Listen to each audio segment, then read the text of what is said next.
อนไปคืนนี้ขอโทษได้หลายเมื่อบ่ได้เมาแห้งดีสามีคนนี้ขอสาบานบอกเคยลืมข้อควงฉันเรื่องเบียดงานยังจำได้ดีเมียเอ้ยเมียอายจงเข้าใจคนเป็นสามีสุราไอดื่มอีลีแต่นาลีไอเฮ็ดบ่ได้บอกเมียแจ้งเงินนี่กินเลือดแปลงเฮือนเสียว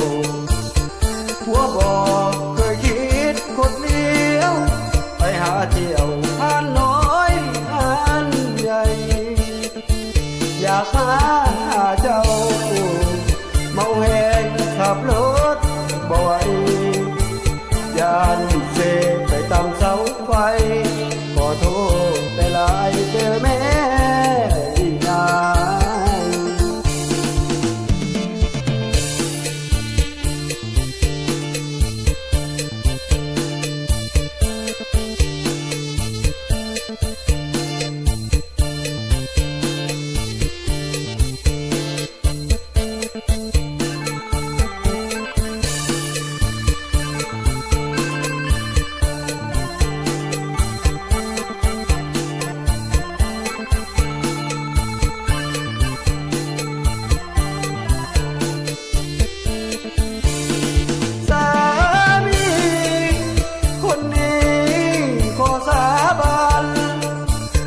เคยลืมข้อ